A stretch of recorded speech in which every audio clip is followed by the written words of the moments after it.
Let's talk about atrioventricular reentry tachycardia. I wanted to put this American Heart Association tachycardia algorithm here to point out a couple of things. First of all, nothing that I'm going to tell you today or we're going to talk about is going to be new. This literature came out over 10, no, excuse me, over 10 years ago. So, as you can see, with American Heart Association, which is considered to be the gold standard, there is no more, SVT and VTAC and this and that. You have two types of tachycardias. You have wide or narrow, and they can be regular or irregular. Now, let's zoom in to this right over here, because this is what I wanted to talk about today. As you can see, what American Heart Association is saying is that if you have a wide QRS tachycardia, a wide tachycardia that's monomorphic and regular, your first line treatment, they want you to think about adenosine. Now that's interesting, right? Because what they're saying is that if you have a tachycardia that looks like this, it's wide and regular and monomorphic, they want you to consider adenosine. Well, we've always been told that you treat this with amiodarone. So why are they telling us to try adenosine? There are a couple of reasons for that. First of all, what is the half-life of adenosine? 10 seconds. Do you know what the half-life of amiodarone is? Anywhere between 2 months to a year. Secondly, is something called atrioventricular reentrant tachycardia, which is the topic of today's video. So, if you were to imagine a heart and the real superconductive pathway of the SA node, internodal pathways, the AV node, His bundle, and the bundle branches, and the Bachmans. If you were to look at this, really, in reality, what we have here is a non-conductive wall between the atria and the ventricles, and we call that the atrioventricular septum. And the only place where the impulse should travel from the atria into the ventricles should be through the bundle of His right over there. Well, what happens if you have a patient that has a accessory pathway right here or right there that can allow the impulse to travel from the atria into the ventricles? What will you have then?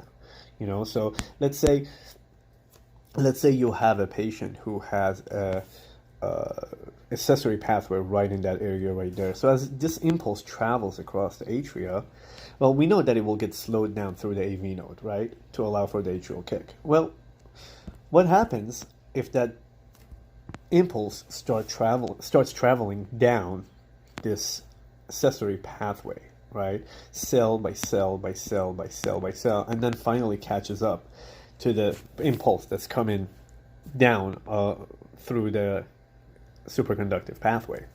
Well, what you will end up with is what we call a delta wave. Now what I'm telling you is that, and I know you've been told and you've read that, anything that's a delta wave is a Wolff-Parkinson's White. I'm here to tell you that's not true. Yes, every Wolff-Parkinson's White will have a delta wave, but not everything that's a delta wave is a Wolff-Parkinson's White. So just kind of remember that. And that's what this picture is showing you. So if you had your heart and that impulse was traveling down an accessory pathway here, and it was going cell by cell by cell by cell, well, you would have that showing up. That's what this is, showing up, the slow conduction through the cells of the ventricle, and then it catches up with the normal impulse, and then you'll have your regular narrow complex. So that's what that is. So if we were to go back to this picture right over here, let's say that you will have a PAC that happens over here, or even a PVC, right?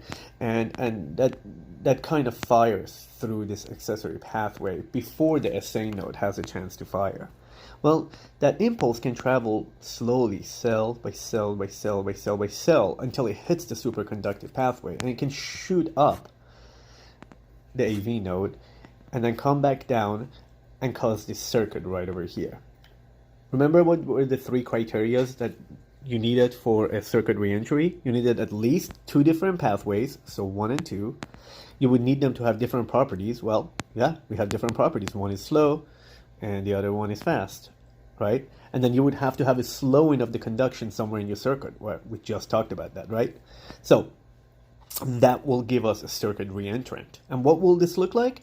Well, this will look like a wide complex tachycardia because of this, because of the slowing over here. Now, you can also have a situation where the impulse actually travels. Let's say you have a PAC right in this area, and the impulse travels up this way, down the AV node, up the accessory pathway, and cause this circuit right over here. We can also have that. And what will that look like? Well, that will look like a narrow complex tachycardia. All right. So in this picture, you can see. So if you have a situation where the impulse is traveling up the accessory pathway and down the regular superconductive pathway, we call that orthodromic atrioventricular tachycardia. All right. And that will look like a narrow complex tachycardia. If you have a situation where the impulse is traveling down the accessory pathway and up the superconductive pathway, an AV node, and cause the circuit to go that way, well, what do we call that? We call that antidromic atrioventricular tachycardia. So with orthodromic, you'll have an impulse that's traveling down the AV node and up the accessory pathway. It will give you a regular narrow complex tachycardia. It may or may not present with pseudo S waves and pseudo R waves.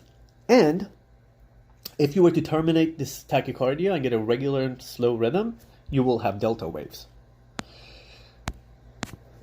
Here's a couple of examples. As you can see, this one you can actually see the P waves coming after the complexes.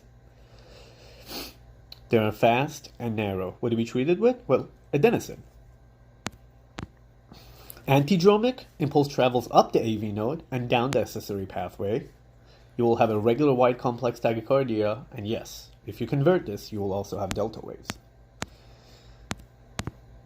And here's a couple of examples, right? So,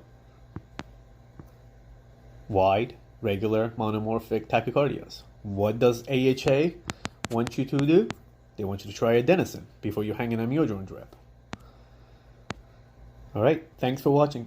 Doing some kind of activity, playing basketball, running, walking around